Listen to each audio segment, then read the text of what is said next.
Hi, it's Dr. Jenn Kennedy. I'm a sexologist and couples therapist. The Pleasure Project podcast is about sex and relationships. So this includes discussions on desire, dysfunction, dissatisfaction, exploration of all things sex related. So sometimes I'll do toy reviews and we'll look at trends, and sometimes I'll also enlist other experts. We'll increase your insight and enhance your pleasure. So tune in. In this episode, I talked to Kristi Miller. She is a parenting expert, and we discuss the challenges that parents face with bringing home baby and still keeping some semblance of coupleship and intimacy, and where those things kind of go awry, because we both, as couples therapists and intimacy therapists, see this challenge, right? Sitting with people who have just had a baby or maybe are a year or two into parenthood, and the struggles that they have with keeping their intimacy alive, or even into parenting several years, right? It's hard to have intimacy stay robust and stay like online. And so we talk through some of those issues. What's happening hormonally? What's happening relationally? Like, you have to look at context for both parents. And what are some of the considerations, and how do we help these folks with their relationships? What are some things that are happening, and how can we help? So tune in. So welcome back. My guest today is Kristi Miller. She is the founder of Solutions in Parenting. She's a parent educator, parenting consultant, certified mediator, licensed marriage and family psychotherapist, and part of the clinical staff at Riviera Therapy in Santa Barbara, which is part of our team. She offers a distinctive form of parent education and psychotherapy, coupled with hands-on training for parents, individuals, and their families. For more than 2 decades, she has been dedicated to a specialized form of parent education, which she developed, which honors and encourages parents and helps them define and maintain their own personal styles. This, in turn, allows children and parents to thrive in a loving and collaborative environment. Kristi authored the book Establishing Boundaries with Kids, A Parent's Guide to Negotiating Limits and Improving Parent-Child Interactions, which is written for families, teachers, medical professionals, and mental health professionals to use as a reference guide for using positive parenting techniques with children. So welcome. Thank you. Thanks for having me. Yeah, it's so nice to see you in this context. Yeah. Kristi and I work together. She's over in the other building, but yeah, we're part of a team leading a group of clinicians. So Kristi sees all the cases that have to do with parenting and young adults and teens. That's her domain. So I always lean on her for those cases, and I appreciate you. We also share cases around intimacy. So that's sort of our Venn diagram of things. So we consult and we work together on intimacy and couples cases, because Kristi is also very strong in that department. So that's where we're going to come together on this conversation today. Mm-hmm. So first of all, let's talk about kind of what led you to this focus on intimacy, couples, parenting, kind of, what brought you to this point? Yeah, good question. It's not something that, I considered in terms of a niche, so to speak, right? But I also couldn't run or hide from it, because literally, if you sit with two people who are in a relationship, this stuff's going to come up around intimacy, communication. And then when they come in, generally co-parents who come in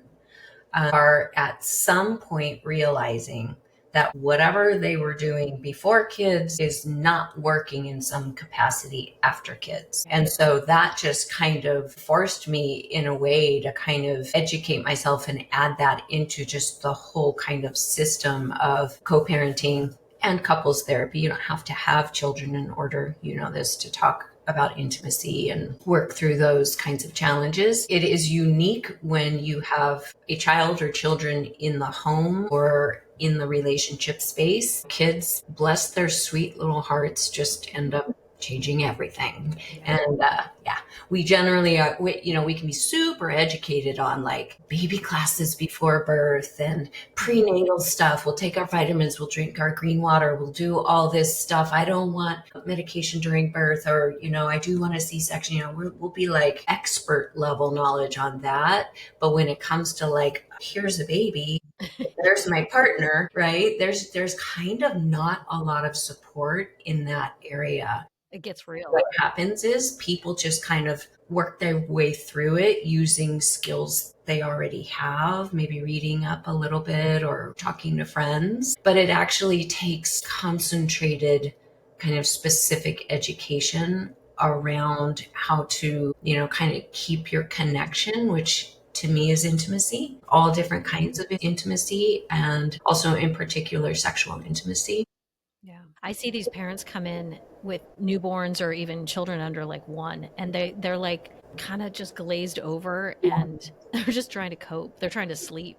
First of all, they're so sleep deprived, and they just look exhausted and sort of, they're just trying to get through. And their relationship is sidelined, and they're trying to just survive. And that's one of those places where I see some kind of clinical divergence, right? Sitting in my chair watching that relationship system right in front of me. That's a really scary place for a lot of parents to be, because before they were a couple, right? And now they're a couple, but not really. And, I feel like, since we're kind of talking about a little bit more of like, what do we see right now? The parts that I think are most profound is, in my opinion, having a baby creates this kind of acute situation, right? Acute, it's cute, but what I mean acute meaning kind of serious, because there are changes happening to both people on all levels, right? And if we can kind of coach the parents and educate the parents through the acute phase, it doesn't turn into chronic. Yeah, but a lot of times the people who come into my office,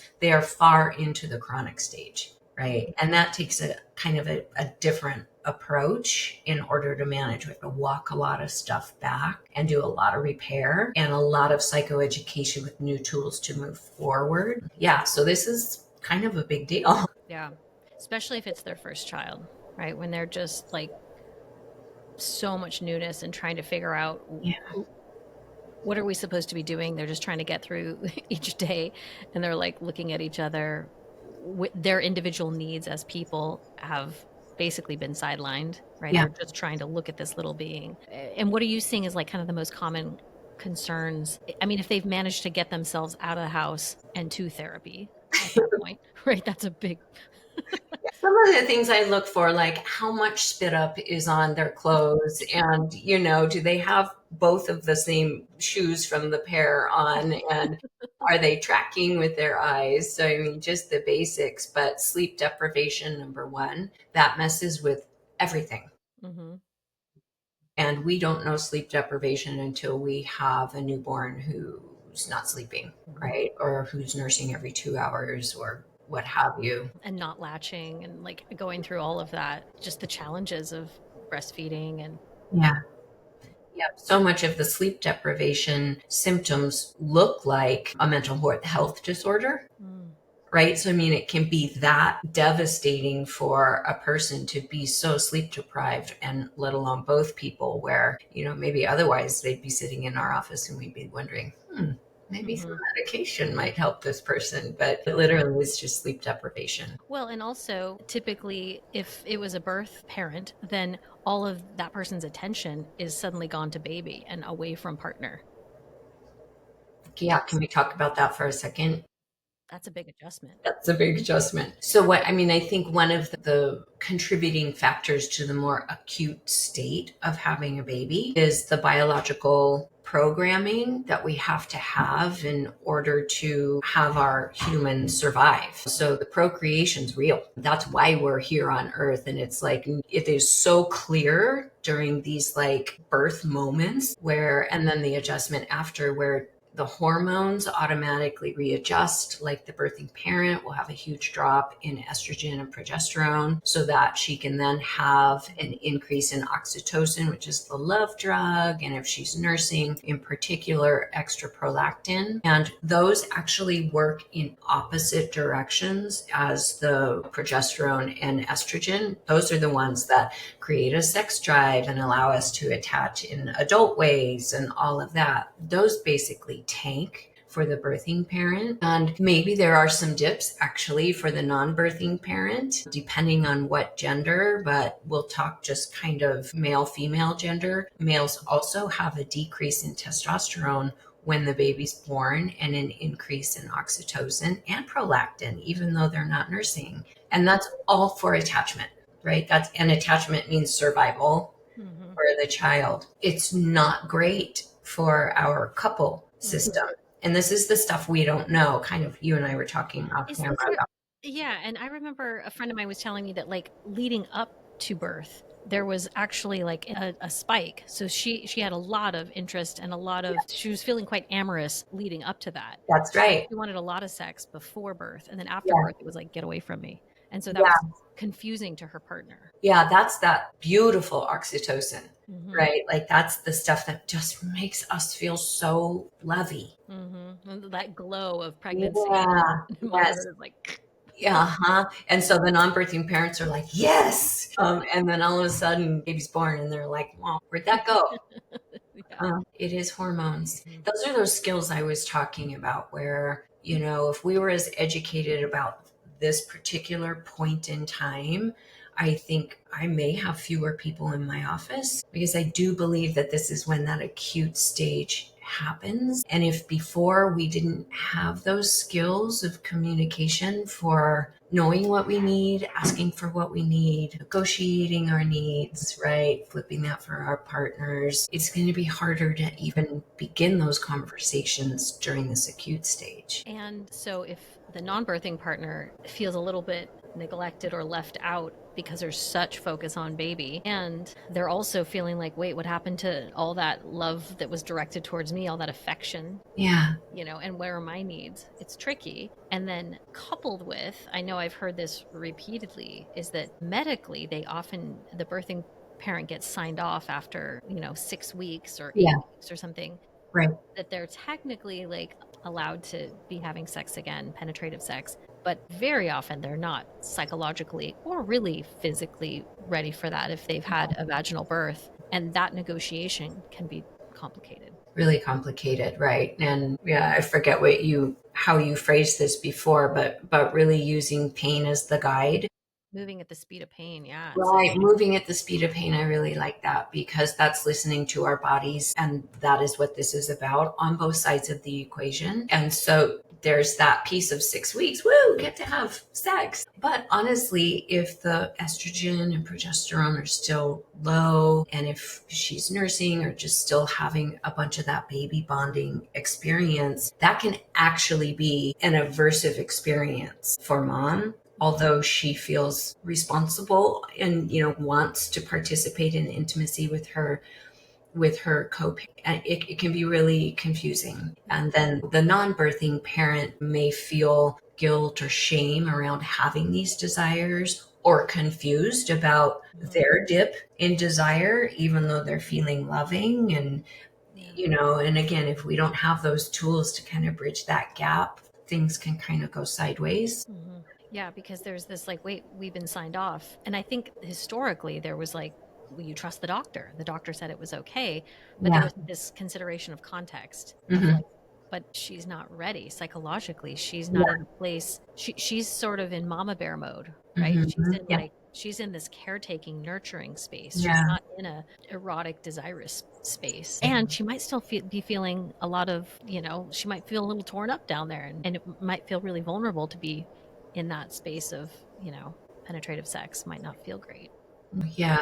There are so many different birthing scenarios too, right? From kind of mild to fairly extreme. And all of that needs to be taken into account, let alone mentioning the hormones again. We, as birthing parents, nursing or not, anytime we're skin to skin with our children, not only are our babies increasing their production of oxytocin to stay connected to us, we are too. And so if we're holding our babies a lot and nursing a lot or feeding a lot, whatever that is, managing the baby's emotions a lot, we are touched out. We are like oxytocin overload. And literally another touch can feel, like not okay. Don't touch me. And again, it's confusing because this kind of conflated with feelings of love and commitment, because those may not be changing, but our level of desire to connect in certain intimate ways do change. Right. And intimacy with baby is very different, right? That loving, nurturing, protective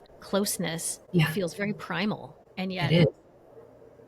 wanting to switch gears and be in that, intimate adult space is like, yeah, it just doesn't feel like a priority as Right. much during that time. And that's Right. confusing sometimes for, non-just gestational partner. That can Mhm. sometimes bring in tension, because I definitely have had parents with kids under 1 or even under 2 that come into the office and say, where did our sex life go?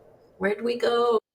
Yeah. What happened? And how do you help these couples with intimacy? Let's reframe it, right? Not just Yeah, sex, but yeah. intimacy. So thank you for really like putting a point on that, because we know intimacy, there are many different kinds of intimacy, many different ways to express and receive intimacy. If for one reason or another sexual intimacy is off the table, hopefully that's going to, we'll have communication and shared goals around that in a couple, which means we get to think about different ways of being intimate. And for couples who are trying to kind of equalize this attention giving and receiving dynamic that can get really confusing, it's about these mini steps in the beginning of just keeping the intentions, like the loyalty model where the two of them, the two co-parents, are in this really loyal, highly privileged relationship.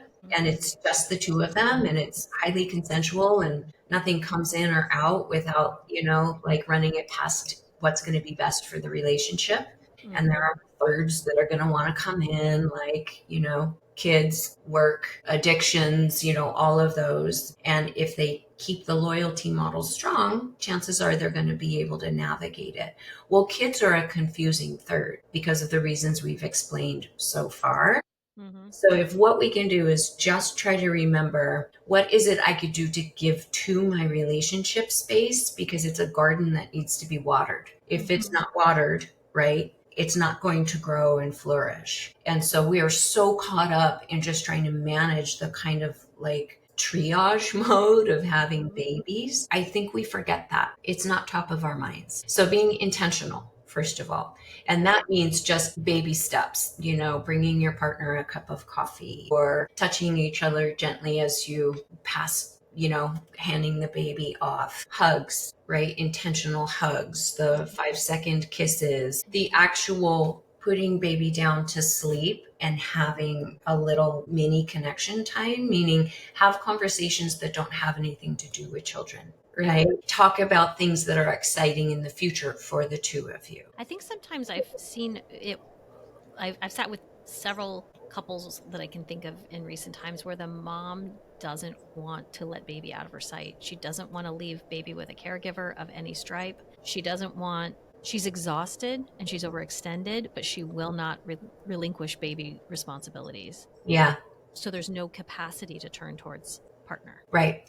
So in those times, that there's gentle exploration, right? Where there may be other dynamics at play that were there before.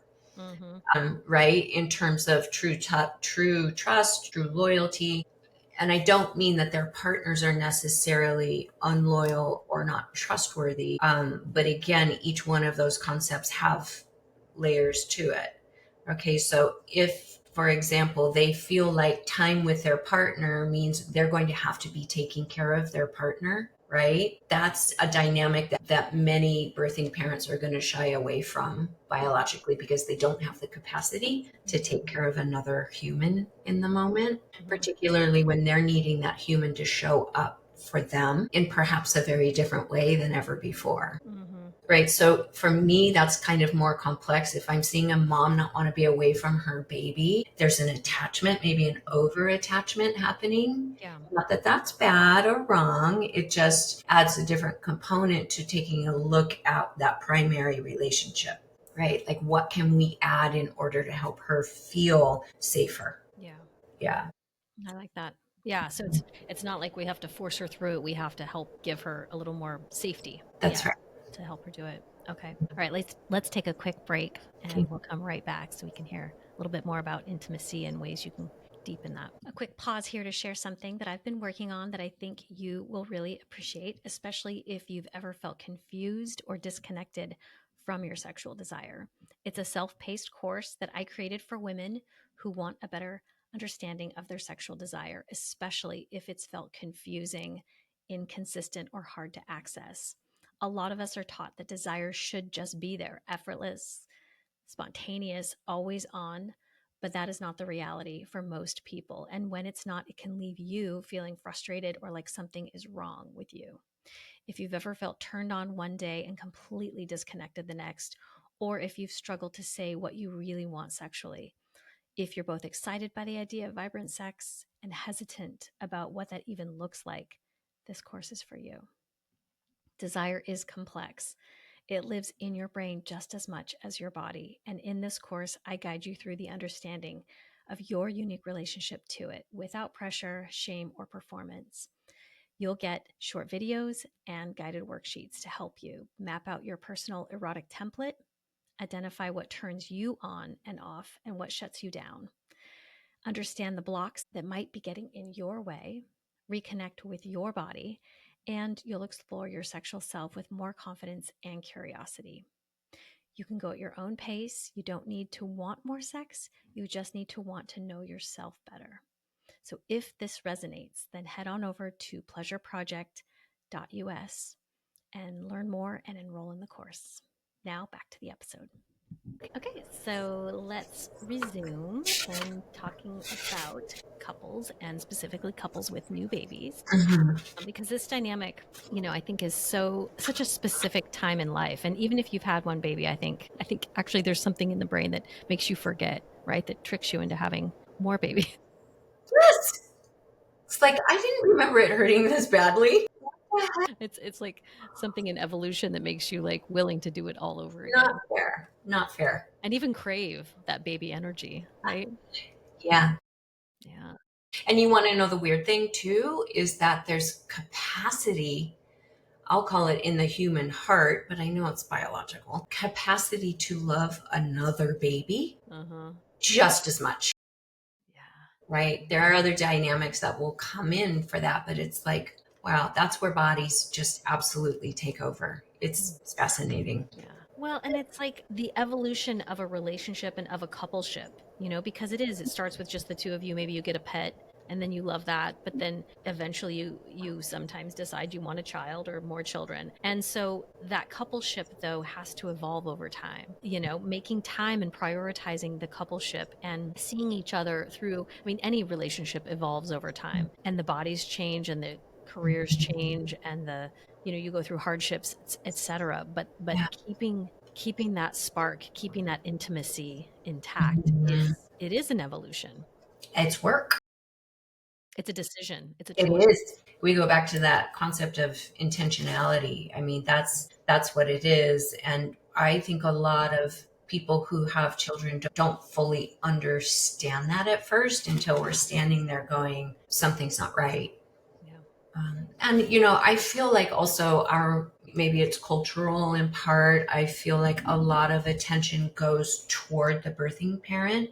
That's true. There are more resources for that birthing parent, easier to get education around that, easier to have a mom's group, new mom's group, right? And one of the things that I believe is that non-birthing parents are kind of excluded in their own ways, not just in this relationship model, but culturally, right? And there is a lot of potential provider anxiety, being excluded. Like you're going to be excluded from the nursing dyad, right? Because for one reason or another, you're not able to nurse that child. Only one person does that. And then the other biological shifts we were talking about can leave the other parent just feeling really left out and missing that attention that comes from here because we've got this other third coming in and pulling on the resources. And so I feel like gratefully a lot of the work that I get to do with the couples is bringing in equality to the conversations of how can we equalize this more now and then moving forward.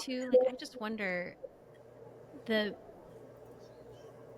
how do I say this? Like being able to see a partner. I see this in couples even without kids, but finding a partner attractive throughout a lifespan. And when a person has carried a child and birthed a child, and I mean that's a gnarly process, right? Oftentimes there's weight gain, and that, and there's that birthing process is very primal, and there's that just all of it can get a little ugly. At times it's raw, and to be on the other side of that and to really see that person with deep admiration and attraction, and to see their essence, and to be really like attracted to them in a very different way, right? It's not just the facade, it's the whole person. But to find intimacy on the other side of that, I think, is a very different experience, or it can be. Agreed. Yeah, and I believe that piece there is related to kind of everything we've spoken to up until this point, particularly,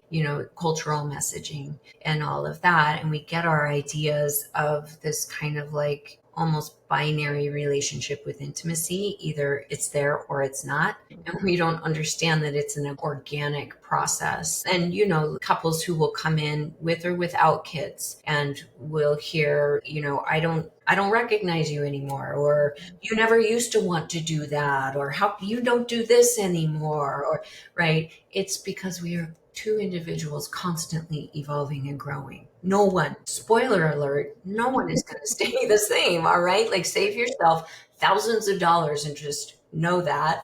And this process can't not change you, right? Like, you're turned inside out, literally, Definitely. Like, you pushed a person out of you, right? You grew a person for Yeah. a year, and then you pushed it out of you. Like, right. How could you not change? And the changes are going to happen, the good, bad, or otherwise. It's about, how do we build in different levels of connecting, different levels of intimacy that also help us feel close and, have that essential life energy that comes from living dynamically with another person. Mm-hmm. Right. And understanding the concept of the ebb and flow of feelings of love and attraction. And it's not a bad thing. It doesn't have to be the end of the world. But if we don't have that education and tools, it ends a lot of marriages, quite frankly. Well, parenting is a stressor. Do you also see, like, though, because it's kind of cool in that when it is a biological child, those parents are looking at that child as something that was co-created, right? Definitely. That's like outside of the world kind of cool, right? That's like half me, half you. What? All we did was have sex. And look what happened. That's what we did. Right? Makes sense. The outcome is definitely very, like, seemingly strangely disconnected from what you did to get there. But yeah, I don't know. It's interesting.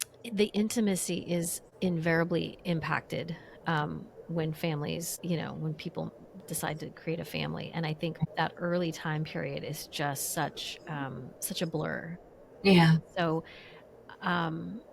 especially, I would say, until they're maybe, when do you think they're out of the woods? Never. I mean, I tend to see like a shift when the kids are maybe 6, 5. It's just different, right? So what the acute phase, if we're just talking about it in terms of that, when the kids are able to kind of go longer stretches without nursing or feeding, sleep longer during the night, when there starts to be more of a sense of separation, that's when things can kind of start changing, and you're like, oh, there you are, and particularly if you've been consciously working on your intimacy throughout most of it. But 2-year-olds sometimes take more energy and pull from the system more than infants. Baby does, right? Yeah, Or that's true. 5-year-olds, when they start to be more mobile and start to have their own ideas, like, it can really be like, oh no. Even adult children still pull on the system. In a very different way, but yeah, that's In a true. very different way. Yeah. And your book is about setting boundaries. And part of that is because parents need space, right? They need autonomy. They need their own, you got to take care of yourself so that you can show up for the system. That's right. And I think that during, the first parts of childbirth and recovery and new parenting and all of that, our boundaries kind of get thrown out the window. But in reality, holding our energetic boundaries is, what's going to be really important in terms of making sure you get some rest, right? So resting when baby's resting. I think what we want to do is power through the housework or do the dishes or make those phone calls or whatever it is, but setting the boundary of I actually need to rest and repair so I can show up for my people. And then for partners to show up in that way, also like show up in a different way, right? Because one of the members of the system is not able to, right? So I'll see that kind of mirroring happen a lot in relationships where there are, there's one child or multiple children where one of the partners, usually the non-birthing partner, steps back, right? It's that exclusionary reaction because most of the mental and physical load, whether we like it or not, is on the birthing parent. Largely mental load, right? Largely physical load in the beginning. And then that just transfers as everyone grows in the system. And we have this one person carrying most of the load, right? And this other one's now just a helper. And the other thing that comes into my office, and maybe you can relate to this, is this power dynamic that's been established in the couple relationship that not only, kind of just degrades any kind of, shared libido or life energy, but it actually starts to create resentment and lead into contempt because this one is now in the role of manager. And this one's in the role of helper, right? And that right there is unsustainable, right? That's not a partnership. Yeah. So this one needs to really understand what it means to show up in a partner sort of way. And that's where we see that dynamic starting to shift if this one can let go of it, right? Well, and speaking of roles too, I also see where, say in a heterosexual couple, the wife oftentimes, or the woman oftentimes feels like she's guarding and the guy is trying to get access. And it's like she's saying, no, I'm not interested. And he's the one that's carrying the torch of intimacy and trying to initiate and feeling like he's getting repeated turn down rejection at any efforts at initiation. And so there's no room for her desire. There's no room for her to initiate anything because she feels like she can't negotiate or manage, and she doesn't have a lot of space to sort of have some spontaneous interest because it's always sort of there and waiting. And so it becomes this perpetual cycle, and it's tricky and it's disappointing to both partners. Yes. Yeah. Yep. And it leads to, it starts with attraction, but actually ends up being opposite of that, where it becomes some repulsion, right? Like you're not interesting anymore because you are always available, right? And always there and always needing. And that's that necessary space that's in healthy relationships, right? Where it's not like this. He gets labeled as needy when he's not actually needy, but it gets framed that way, right? Because he has needs, which of course he has needs, but then it's just a constant, so he gets labeled that way, and then the system sort of perpetuates. Absolutely true, because then it's up to her to meet his needs, right? Whether that's totally accurate or not, that's how it's perceived. And so he's yet another responsibility for her. That's so not sexy, right? So, and I think you and I probably have seen a lot of this throughout the years of this may be that point in time, the one we're talking about, where people will choose to go outside of the loyalty model in order to get needs met, right? Or they have a standoff. Well, yeah. Or maybe if they're lucky, they have a standoff, right? I think standoffs might be easier to fix than betrayals, because then you've got a betrayal on top of all these other unnoticed or unfixed pieces. And it's trickier. Yeah. I think that I can think of quite a few couples where there just sort of is a standoff that's happening where she's refusing. And what I find is that she actually she gets labeled as low desire or no desire. And that's not true. It's not that she doesn't want it. She doesn't want to feel like his need is coming at her all the time. She wants to have it feel like it did in the beginning, where it's a little more flowing and it's a little more reciprocal, and there's some room for her to be playful, but she's in such a role of responsibility all the time because of mom and because of life, but oftentimes because of being a mom. She doesn't have a lot of space to sort of be that playful self that she was early on. And so him coming at her with, with interest in intimacy just feels like another job for her. And so she doesn't relinquish, Right. her responsibility to turn and to be playful. And so it's Mhm. sometimes it's unburdening her. Sometimes it's Yeah. him, understanding or maybe taking sex off the table and having it come through a different door of closeness and intimacy, right? How do you work with that sometimes? Yeah, well, I mean, Not yet. adult reciprocity, I think, is the overarching concept we're talking about, and treating the relationship as two people creating a chosen relationship,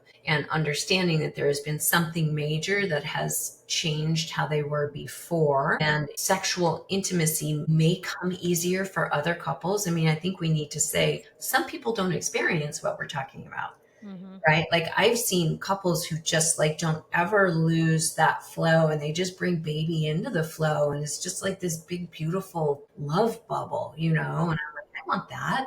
Those people aren't in our offices. Yeah, who are they? We don't know them. But yeah, so the adult reciprocity piece means, again, watering that garden of adult intellectual shared responsibility space. And I feel like if we want to reignite desire, we're really going to have to remember that if what's happening is birth parent is overburdened with responsibility and everything that goes along with that, she's probably also craving adult conversation, intellectual stimulation, right, with space. And if the non-birthing parent is craving connection and attention and all of that, there's a way to navigate that first by talking about it, but then also making intentional space for each individual need to get met, so that you can come together and negotiate how to then start watering that garden. And sometimes that means letting the birthing parent heal on her own terms, meaning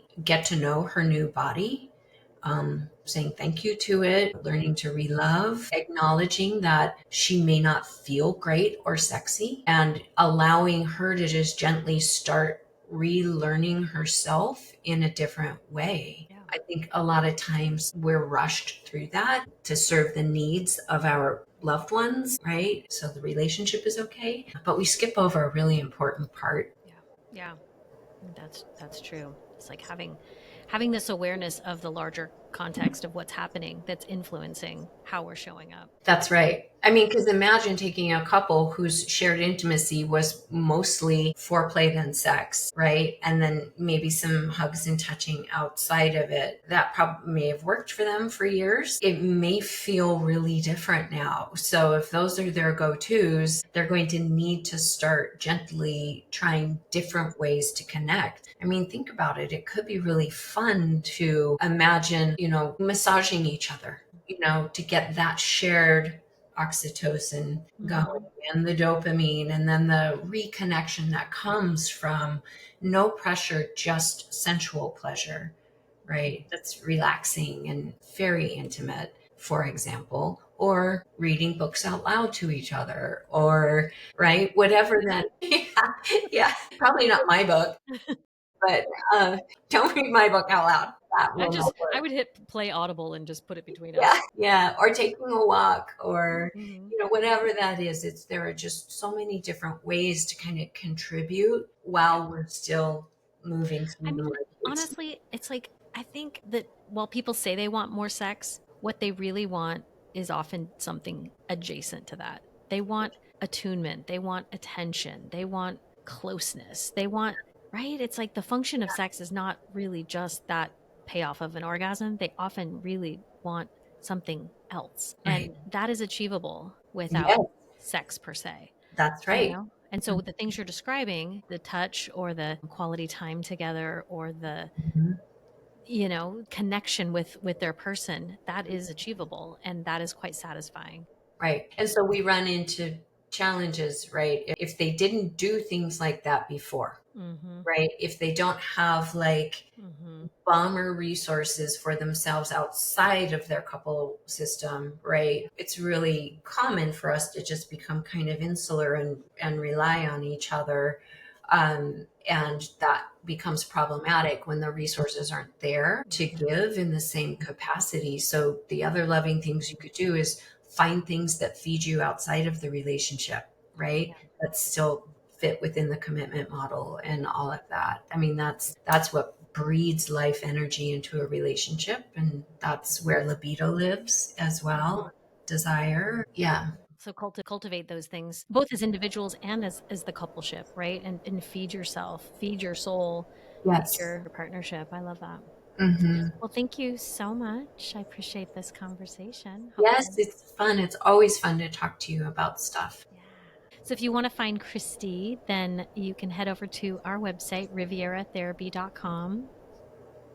And you can find her book on where do you find where can they find your book? It's Amazon. Kind of everywhere. Yeah, it's all over. Yeah, you can even buy it online at Target. It's Barnes and Noble. Yeah. Okay. And we'll put a link in the show notes. Again, it's called Establishing Boundaries with Kids, a parent's guide to negotiating limits and improving parent-child interactions. But we'll have a link in the show notes. So thanks again. Thank you, Jenn. Hey, it's Dr. Jenn. Thanks so much for tuning in. Please leave us a review and leave a comment if something struck you. We'd love to get the feedback. It really helps the podcast. And if you want to reach me, go ahead and direct message me on Instagram, or you can reach me at jen@rivieratherapy.com. Thanks.